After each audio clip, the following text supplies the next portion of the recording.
Salut à tous et salut à toi, à m'égarer parce que tu te sens en décalage avec les autres et que tu es passé par là parce que tu as vu de la lumière. Bienvenue. Aujourd'hui, c'est la suite des épisodes dans la série Twice Exceptional, donc c'est les doublements exceptionnels en bon français.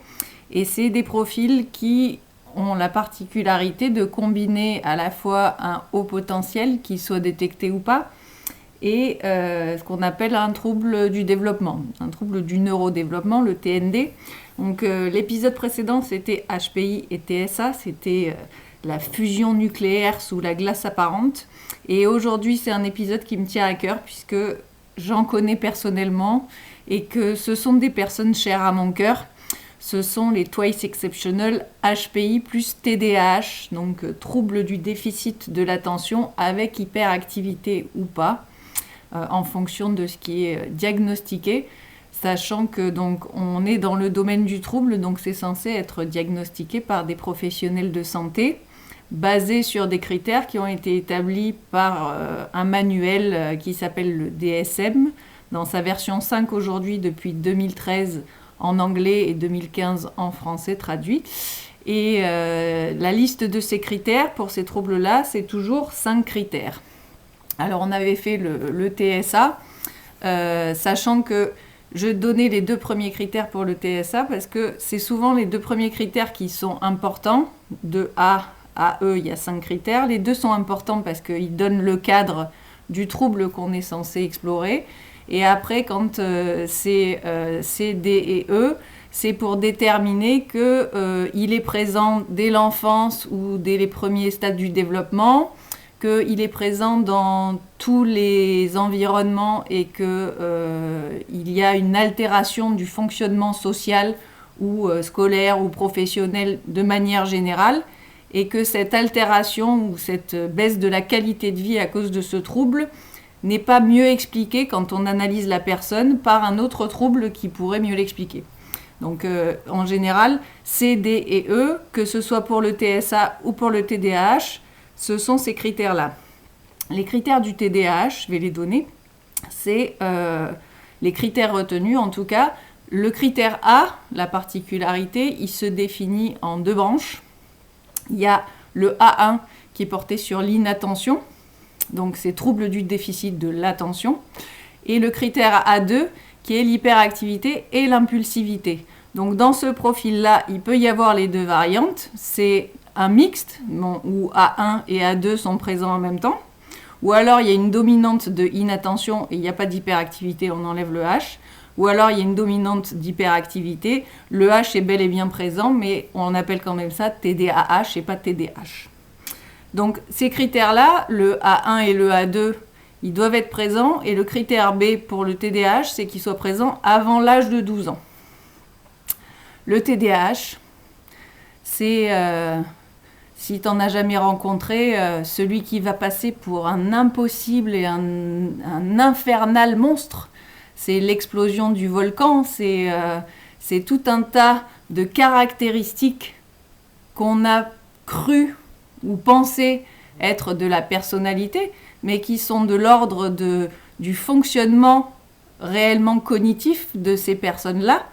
Et quand ça se mélange au HPI, ça fait un mélange encore plus explosif. C'est bien le problème avec ces doubles exceptionnalités. Non seulement elles sont très rares, et puis en plus, il y a des effets qui à la fois se ressemblent et qui permettent à la fois de masquer soit le HPI, soit le TDAH, mais on se retrouve sur un profil qui est souvent très très mal perçu et très très mal compris. Et donc c'est important, je trouve, justement, d'avoir des clés de compréhension de ce type de personnes pour découvrir ce qu'il y a vraiment à l'intérieur, parce que c'est pas du tout ce que vous pensez. Donc je vous ai fait une carte mentale, je vous envoie le générique et on voit ça ensuite tout de suite après. À tout de suite.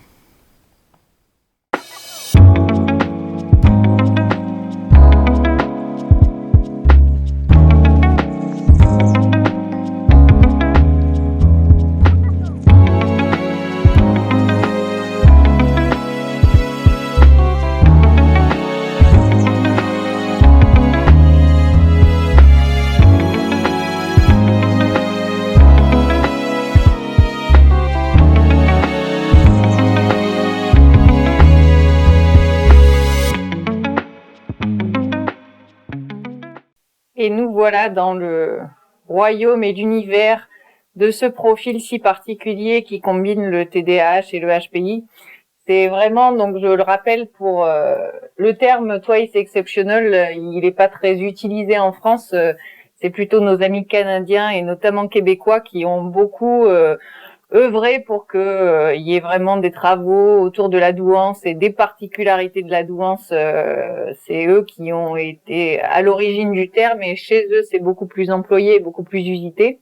En France, ça peine quand même à se frayer un chemin. Peut-être qu'un jour on y arrivera, qui sait, il faut être optimiste. Mais c'est à la base l'exceptionnalité dont on parle, c'est vraiment l'occurrence assez rare qu'il peut y avoir dans ces profils parce que on y reviendra dans la carte mentale. La douance est déjà un trait qui n'est pas vraiment spécifiquement partagé parce que c'est peu de population et rajouter justement un trouble à cette douance, la douance n'étant pas un trouble, ça occasionne encore plus un écart statistique qui souligne justement le caractère exceptionnel des êtres qui naissent comme ça. Donc c'est ça qui est à souligner. Et c'est des profils vraiment, le HPI-TDAH, c'est le titre de cette vidéo, c'est l'impossible monstre ou l'improbable pépite, parce que dans la caractéristique qu'il a d'être au monde, il va avoir plein de freins qui vont être directement issus de cette présence du TDAH et en même temps, il y a un vivier de potentialités énormes, mais qui doit être découvert et qui doit être reconnu. Et c'est vraiment pour ça que on gagne justement à connaître tous les dessous qu'il y a sous ce profil-là. Et je vais essayer de vous les détailler en fait vis-à-vis de cette carte mentale pour qu'on y comprenne un peu plus grand-chose.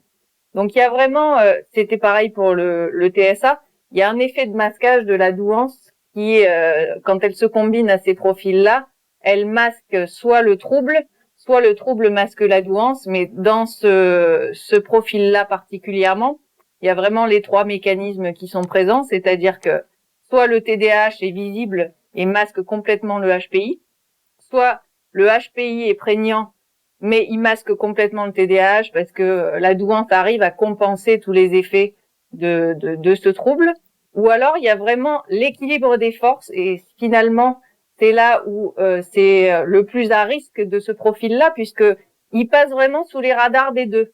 Et il doit vivre probablement une vie qui est juste hallucinante parce que il se retrouvera dans aucune case, il trouvera pas sa place, mais pourtant, les deux sont bel et bien présents et s'annulent, et c'est ça qui rend vraiment très très compliqué la détection de ce type d'équilibrage de compensation. La rareté potentielle, j'en ai parlé, hein, c'est vraiment environ 6% des enfants et 2,5% des adultes sont susceptibles d'avoir un TDAH. Il y a une prévalence d'ailleurs, plus de garçons que de filles sont touchés par le trouble a priori. 2 garçons pour une fille pour le TDAH. Pour le TSA, c'était 4 garçons pour une fille. J'ai oublié de le dire, mais du coup, vous le saurez. Et dans cette masse-là, donc les HPI représenteraient 2,5% de la population si on met le fameux seuil de détection à 130 sur un test psychométrique de type Weiss. Et on dit que seulement 3 à 10% des HPI, donc 3 à 10% de ces 2,5%, auraient également un TDAH. Donc là, on commence à confiner à des abîmes de potentialité que ça arrive, et ça rend d'autant plus difficile les gens qui ont ce trouble.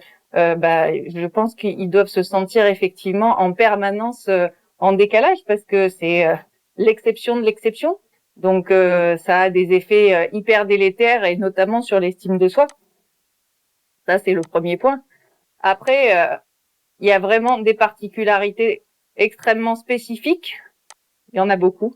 Vous allez voir, c'est la mind map qui ressemble au TDAH parce que si j'ouvre tout, je le ferai à la fin d'ailleurs, vous verrez que elle explose de partout, mais en tout cas, il y a vraiment une cohérence et un fil rouge comme chez les TDAH, HPI. Donc ça va être je vous ai classé ça, c'est les particularités de ces profils Twice Exceptional. par rapport à ce qu'on retrouverait chez un HPI seul, sans ce trouble-là. Donc, il va y avoir par rapport à un HPI seul des difficultés d'organisation et de planification. Ça, c'est déjà le truc. Le TDAH, c'est vraiment l'illustration caractéristique du paradoxe sur pattes. Parce que ces difficultés d'organisation et de planification, alors déjà, elles touchent vraiment tous les stades et tous les domaines. Il va y avoir vraiment de la difficulté, la perception du temps, la perception des horaires, le classement des papiers. Ça peut aller jusqu'à la phobie administrative, les tâches à réaliser en amont, en aval. Ils vont vous dire très vite, ça s'embrouille dans ma tête, je suis perdu. Ils vont avoir l'impression d'être perdus alors qu'ils ont peu de choses à faire, ou alors ils ont énormément de choses à faire, mais ils le voient pas comme un problème parce qu'ils n'ont pas anticipé l'organisation et ils pensent que ça va se régler et se réguler. Mais ça viendrait, cette difficulté d'organisation et planification, et c'est pour ça que je dis que ce sont des paradoxes sur pattes. C'est un intervenant qui a parlé du TDAH dans une vidéo disait que c'était l'impossible rendu possible, parce que, et c'était très juste, d'ailleurs je vous remettrai le nom de ce monsieur que j'ai trouvé très juste dans sa manière de définir ça. C'est qu'il y a une hypoactivation du cortex préfrontal, et c'est ce qui est responsable de ce trouble d'organisation et de planification.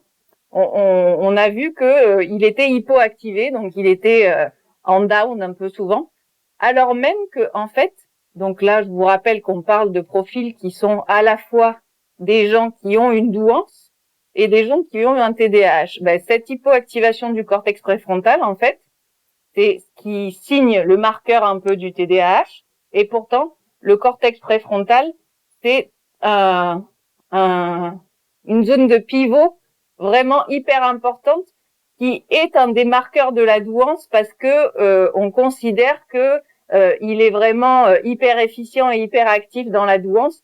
Donc c'est là qu'on se rend compte que finalement cet impossible est rendu possible et que surtout il y a plein d'autres explications physiologiques ou neurophysiologiques à la douance qu'on n'a pas encore trouvées, et au TDAH aussi, pour résoudre ce paradoxe qui n'est un paradoxe que dans l'état actuel de nos connaissances. Mais en tout cas, c'est marrant parce que ça personnifie bien justement ce personnage de doublement exceptionnel HPI-TDAH. Il va y avoir aussi sur les bilans, s'ils sont détectés au potentiel, il y aura toujours la présence quand même d'une hétérogénéité du bilan, c'est-à-dire qu'il va y avoir des écarts dans les différents sous-tests qu'il y a dans le test psychométrique. Il y a plein de choses qui sont évaluées et ça forme des sous-tests, donc des subtests. Et dans ces subtests-là, il y a deux éléments, un qui s'appelle l'IVT, donc l'indice de vitesse de traitement, et un autre qui s'appelle l'IMT, qui est l'indice de mémoire de travail, qui vont être évalués. Et c'est souvent dans les profils TDAH, HPI, qu'il y a une baisse à cet endroit-là de la vitesse de traitement ou de la mémoire de travail, ce qui donne des profils hétérogènes, parce que ces items-là sont testés, ça a un impact sur la concentration et l'attention en fait. Il va y avoir justement pendant le passage du subtest une perte de l'attention qui va faire que ça va aller moins vite sur justement le traitement des données, et cet indice il prend un choc parce qu'il y a cette inattention, et c'est un des marqueurs aussi du TDAH. Donc c'est vrai que c'est comme ça qu'on arrive aussi à définir un peu le profil. Si la personne a passé un profil et un test pour dépister sa douance, si les IVT et les IMT sont un peu plus bas et que ça donne un profil hétérogène, il faut s'interroger sur un éventuel TDAH qui pourrait être signalé par ça. Ce qui est très particulier aussi dans ces profils-là, c'est vraiment à la fois une anxiété de fond vraiment hyper présente, parce que il y a comme une balance qui se fait, vu que l'attention est fluctuante et que s'il y a de l'hyperactivité, il y a aussi beaucoup de motricité, d'agitation intérieure.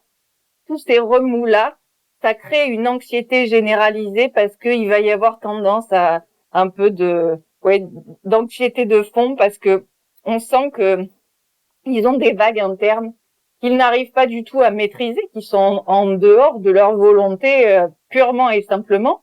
Et ça, finalement, ça génère déjà cette anxiété de fond. Et surtout, ce qui est vraiment très, très significatif de ces profils, c'est ce qu'on appelle la labilité émotionnelle.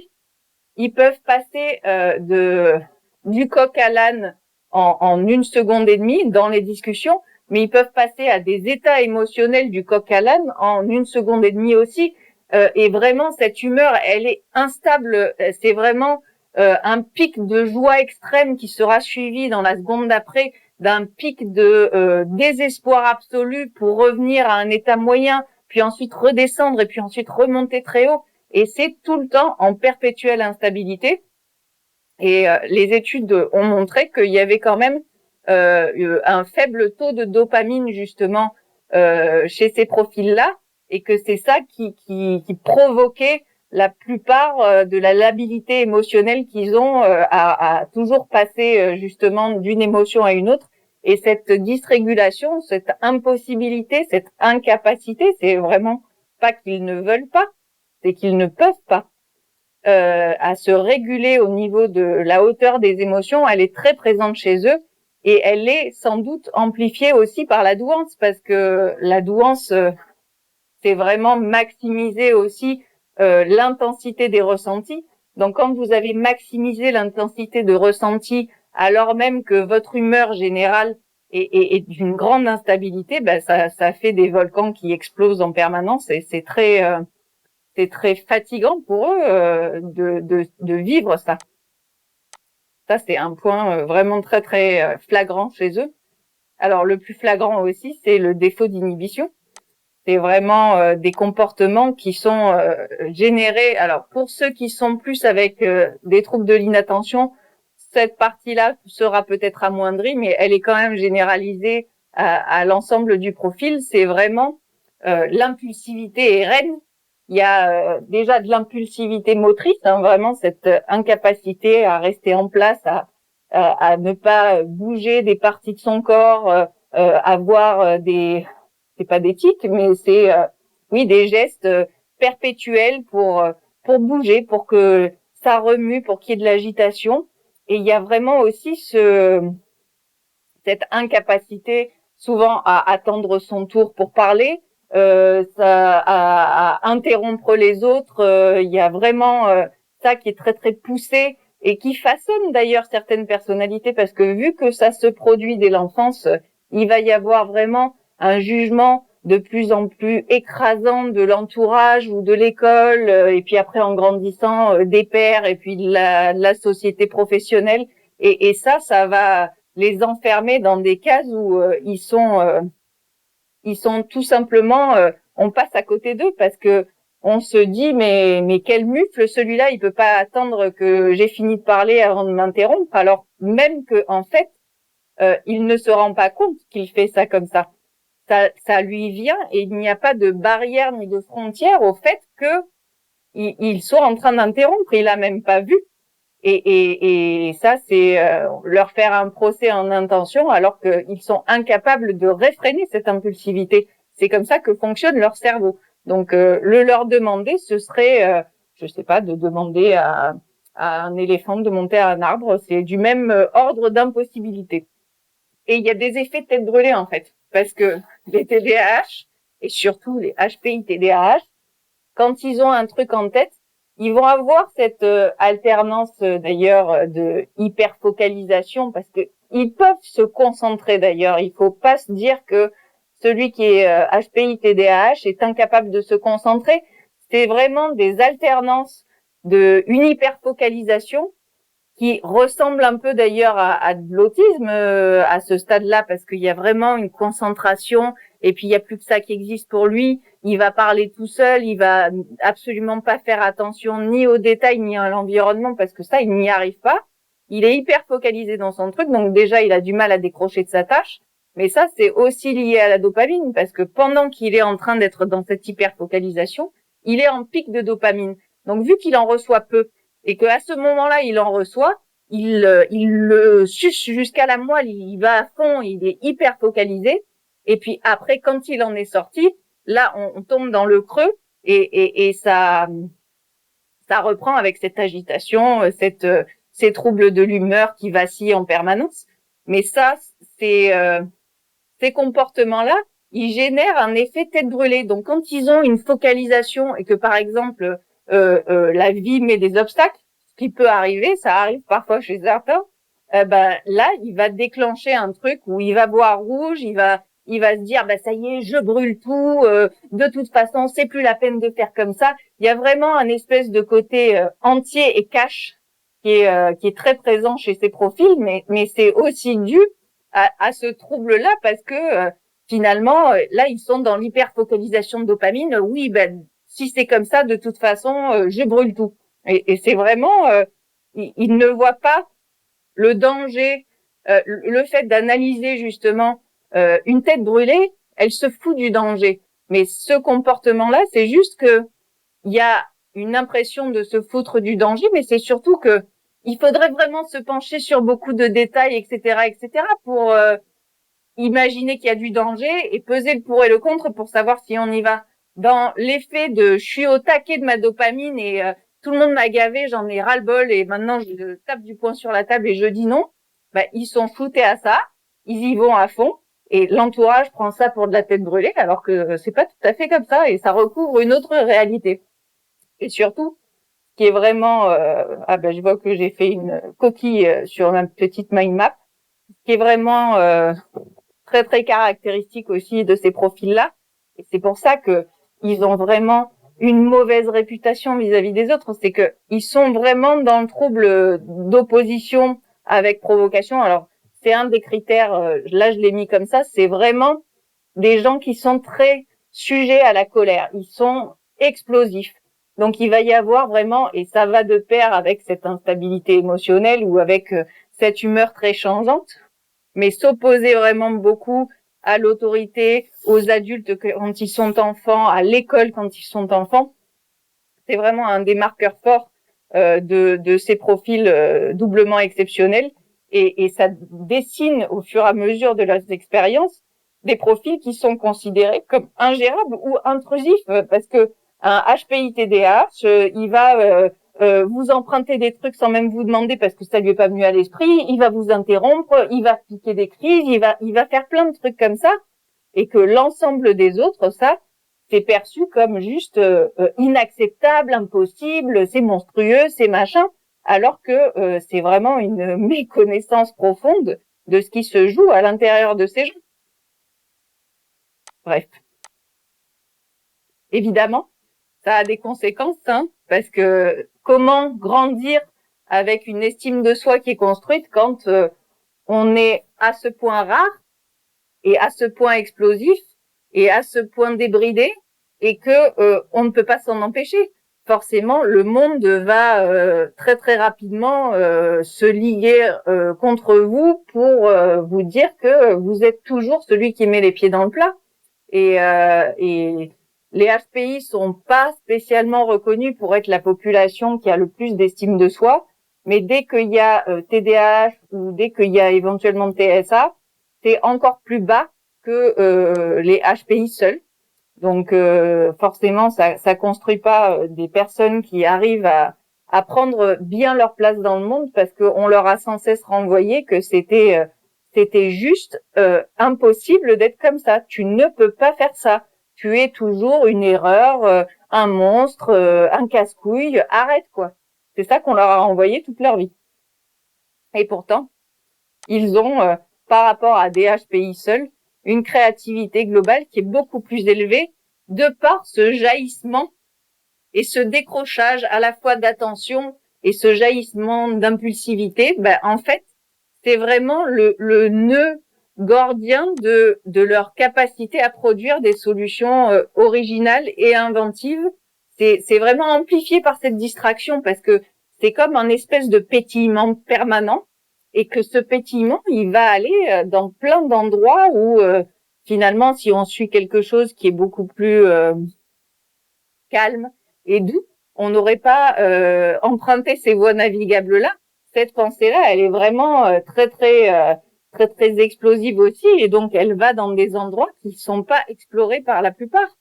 et souvent d'ailleurs avec une perception de cette divergence-là qui est de la dissension. Il y a quelque chose de profondément, bon, c'est un mot moche et utilisé à toutes les sauces, mais disruptif de ce profil-là, et surtout, c'est dissident quand même, parce que déjà qu'il fait chier beaucoup, si en plus il propose des idées originales et qui sont à la limite de ce qu'on considère comme bien, ce qu'on considère comme moral, ce qu'on considère comme bien sous tout rapport, là c'est de la dissidence. Donc ça c'est vraiment une particularité qui est très forte chez eux dans ce profil doublement exceptionnel. Évidemment, par rapport à un HPI seul, un HPI seul peut avoir des difficultés sociales et émotionnelles. Chez un TDAH, c'est juste la foire à la saucisse, quoi. C'est amplifié par la douance parce que évidemment l'intensité dans les relations, dans les explosions émotionnelles, dans cette non-régulation, il va y avoir un effet vraiment comme si on mettait des enceintes maximales poussées à pleine puissance par rapport à ça. Et vraiment les colères explosives, les difficultés aussi à se désengager des tâches qui peuvent être très problématiques dans les milieux professionnels parce que le mec il est complètement pris dans son truc. Déjà on avait fait des pieds et des mains pour qu'il arrive à se concentrer sur un truc, et puis là miracle on a trouvé un truc qui l'intéresse, il est à fond, et pourtant il y a une réunion hyper importante pour la hiérarchie, c'est à 17h, on lui avait dit 15 fois que c'était à 17h, lui il en a rien à branler parce que le temps il ne s'en rappelle jamais, il ne sait même pas quel jour il est, il ne sait même pas quelle heure il est, et il s'en fout. Et donc, il est dans sa tâche, il est à fond, il donne le meilleur de lui, et on lui dit, putain, Roger, tu fais chier, t'es encore en retard à la réunion de 17h. Et là, ça va aller jusqu'à l'explosion. Vous m'avez tous gavé, je démissionne, et voilà. Et pourtant, c'est rien de plus que l'explication que je viens de donner là. C'est pas des comportements qui sont attribuables à la personnalité des gens, même si cette personnalité elle se façonne avec les expériences de vie, mais c'est des comportements qui sont aussi générés par ça et par ce trouble et qu'on ne peut pas empêcher. Donc c'est quand même dommage de porter un regard qui se trompe d'ennemi.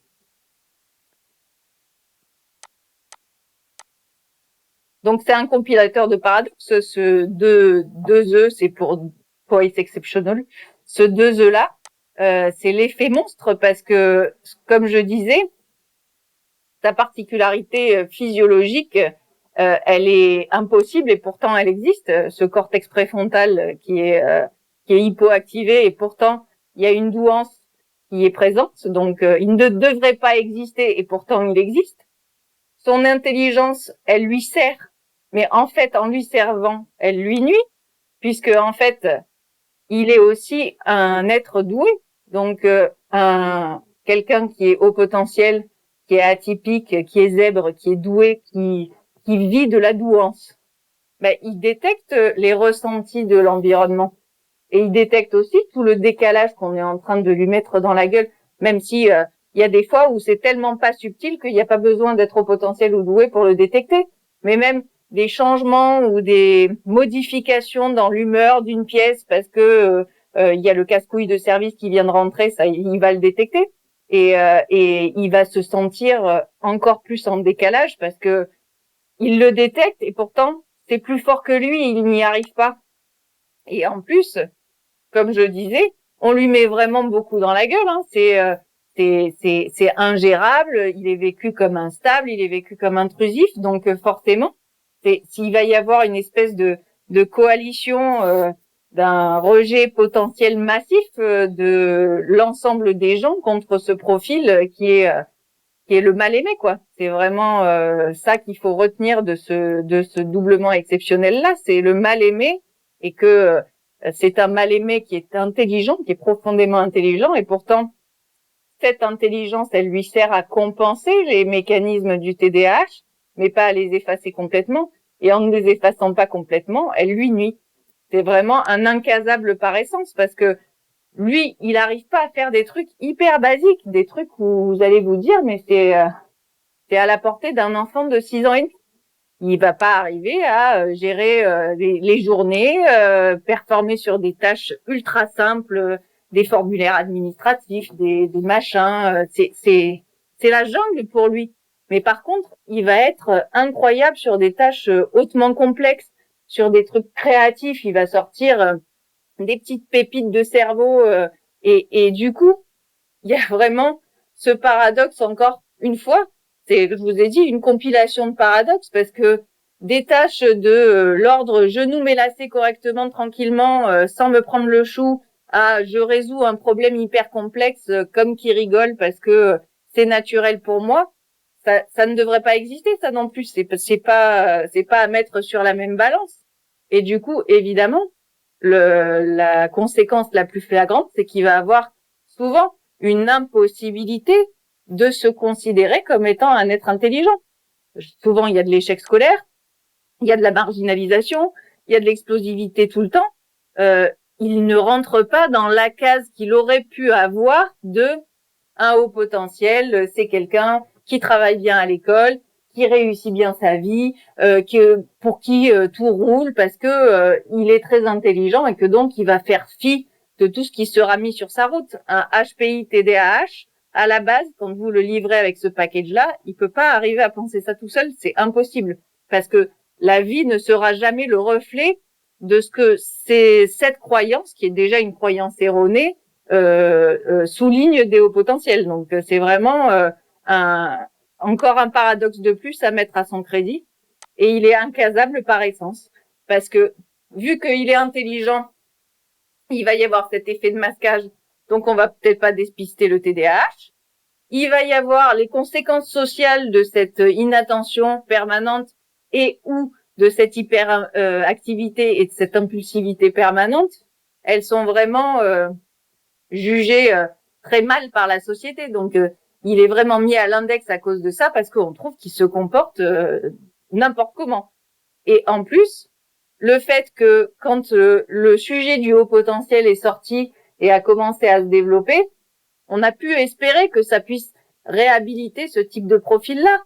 Mais sauf que ce qui est sorti et ce qui est encore malheureusement souvent véhiculé, c'est dans un espèce d'inconscient collectif parce que les gens qui sont spécialistes du sujet essaient régulièrement de le dire, mais pourtant, quand vous croisez des gens au début et que vous leur demandez ce que c'est pour vous, c'est quoi un surdoué, c'est quoi la douance, c'est quoi un haut potentiel, on va vous répondre, c'est un mec qui réussit tout le temps à l'école, c'est le super brillant, le super crack, et voilà, et qu'il n'y a pas de problèmes sociaux et qu'il n'y a pas de problème avec les autres, et vraiment c'est le génie, quoi. Mais c'est le génie. Alors soit c'est le génie et donc on lui pardonne d'être un peu taré parce que c'est un génie, soit c'est le crack ultime qui réussit tout et c'est le plus intelligent, donc il doit pas avoir de problème dans la vie et ça reste ça comme ça. Et les marqueurs de la douance ordinaire, elles sont détectables par personne parce que cette croyance, elle est tellement internalisée que quand on la respire, on s'en rend même pas compte. Le TDAH, enfin le HPI TDAH, c'est jamais de sa vie, il va avoir l'idée de se dire je suis intelligent, je suis au potentiel parce que ma vie est un chaos et que c'est pas ça être intelligent, c'est pas souffrir à ce point parce que ce sont des gens qui souffrent beaucoup en permanence. Ils souffrent d'être tels qu'ils sont et de ne pas arriver à s'en empêcher. Et pourtant, ils sont des viviers incroyables de créativité, d'être portés justement par des valeurs profondes parce que ça leur prend au triple. Là, le côté très tête brûlée, c'est parce qu'il est en train de défendre. C'est un chevalier au grand cœur qui défend plein de trucs. Le TDAH, il est bouillonnant de création, d'idées, de partage, c'est vraiment les bulles du champagne en permanence, perpétuellement comme ça dans cette cascade-là, s'il se canalise et s'il se connaît lui-même, parce que sinon, il a l'impression de vivre l'enfer sur Terre, quoi. Et qu'est-ce qu'on peut faire pour essayer de moduler un peu cet enfer? Ah, je vais vous déplier la mind map, comme je vous ai dit, pour faire voir ce que c'est à l'intérieur d'un TDAH. Les stratégies de compensation qu'il peut mettre en place, c'est quoi? Alors, effectivement, c'est d'essayer, et pourtant, ça va vraiment les emmerder, parce que vraiment, ils aiment pas ça. Donc, c'est finalement une discipline qu'ils se doivent de mettre en place pour que ce soit plus simple pour eux dans leur vie. Et c'est ça qui est important, c'est qu'il faut qu'ils comprennent que cette gestion-là du temps, qui est segmentée, qui est un peu ritualisée, qu'on essaie justement de mettre à une place, qu'on essaie de ritualiser, c'est ce qui va les sauver un peu dans leur quotidien. Donc vraiment, des minuteurs ou des applis de gestion du temps pour structurer les tâches, pour se dire, ben voilà, finalement, non, il me reste pas tant de choses à faire que ça. Regarde, dans mon appli, j'ai ça, ça et ça. Ou alors, je me suis dit que, il est quelle heure? Ah ben, quand c'est 19h30, je sais que je dois me lever pour aller commencer à prendre ma douche parce que je prends ma douche le soir. Donc, si je sais que je la prends à cette heure-là, ben, je sais que j'aurai pas de problème après, que ça rentrera, que je me coucherai pas trop tard parce que j'aurai procrastiné dans un endroit, ou alors que je serai plongée dans mon appli de jeu et que je suis trop content parce que voilà, et que en fait il est 23h et j'ai oublié de bouffer et putain j'ai faim et j'ai même pas bu, ça fait depuis 6 heures que j'ai pas bu. Donc essayer d'avoir des minuteurs pour segmenter un peu et aussi de se donner des minuteurs internes, des deadlines vraiment intériorisés où on se dit voilà, là je sais que je me donne jusqu'à telle date et quitte à le marquer sur des tableaux à la maison, c'est telle date, je dois avoir fait ça. Et je me débrouille pour que je ne change pas, donc je ne bouge pas cette date-là, et que donc si je dois avoir fait ça à ce moment-là, ça veut dire qu'il faut que je commence à tel endroit. Donc ça va les aider aussi à un peu essayer de mettre de l'ordre dans ce qui semble un chaos perpétuel. Une organisation visuelle aussi peut pas mal les aider, les tableaux, les calendriers, pour essayer que il y ait un moment où il y ait un truc, et c'est quand même difficile parce que c'est un profil qui voit vraiment pas les détails. Vous pouvez être en train de faire des grands gestes comme ça, juste à côté de lui. S'il est dans un des tunnels d'hyperfocalisation, il ne vous verra pas. Mais du tout, mais pas du tout. Il fait pas style, il vous voit pas, il fait pas semblant, il essaie pas de se concentrer, il ne vous verra pas. Donc, d'avoir des endroits dans la maison où il y a des marqueurs forts de visualisation qui arriveront à rentrer dans son champ de conscience, c'est un des outils qu'on peut utiliser pour essayer de rendre l'attention un peu focalisée, mais c'est quand même une gageure. Les routines structurées, ça c'est sûr que c'est essayer de rester dans ce cheminement pour que ça reste fluide pour eux, qu'ils n'aient pas le sentiment aussi, parce que c'est des profils qui supportent vraiment pas. Ça revient à ce qu'on disait sur ce trouble de la colère permanente et de l'opposition. Ils sont vraiment très très intolérants à toute forme de ce qu'ils perçoivent comme une contrainte. Ça déclenche chez eux des vagues émotionnelles qui paraissent disproportionnées aux autres. Donc la routine quotidienne, elle doit être adoptée parce que il y trouve un plaisir et qu'il a réussi à la polir d'une certaine façon pour qu'elle s'intègre justement dans son quotidien, mais pas que ce soit un pensum ou qu'il ait l'impression que ce soit un carcan dans lequel il s'enferme, parce que sinon de toute façon il va l'abandonner très vite et il ne va jamais s'y tenir. Et enfin, le dernier point, c'est que effectivement, il faut qu'ils arrivent à essayer de faire des exercices de régulation émotionnelle. Alors, au fur et à mesure que les expériences de vie nous amènent des trucs, on met des outils dans notre caisse à outils. Il y a évidemment la pleine conscience qui fait du bien pour essayer de rester un peu présent à soi et pas être toujours dans ce perpétuel de je regarde ça et puis tout d'un coup je passe, et c'est vraiment un espèce de mouvement où il y a le mouvement perpétuel, d'arriver à avoir, quelle que soit la technique utilisée, un moment où la personne va prendre un instant pour être pleinement consciente que là, elle est dans un corps, qu'elle est à tel endroit, qu'elle sent plein de trucs, même si c'est peu de temps dans la journée.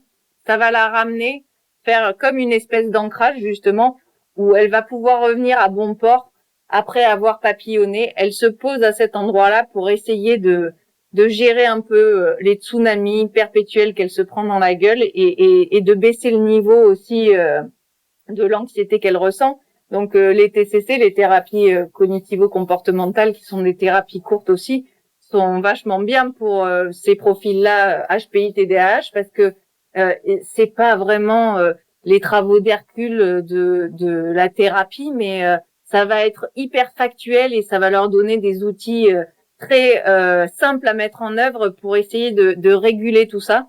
Et évidemment, la respiration, tous les types de respiration en conscience pour faire baisser un peu le niveau d'anxiété à un seuil qui soit tolérable pour que justement ils aient la possibilité de se rendre compte à quel point ils sont d'incroyables et improbables pépites, parce que cette bulle de champagne, si on la laisse éclore, mais elle donne vraiment des merveilles, et on vit dans un monde où on a dit à cette bulle de champagne, mais toi t'es juste impossible et tu arriveras jamais à rien, et c'est même pas envisageable. Et moi c'est ça que je veux les aider à faire, c'est qu'ils se rendent compte qu'ils sont cette bulle de champagne, et on a besoin de ces bulles de champagne. Donc voilà, je vous ai donné le profil. Alors, on va se faire plaisir. Voilà, le TDAH, HPI, doublement exceptionnel, il est comme ça.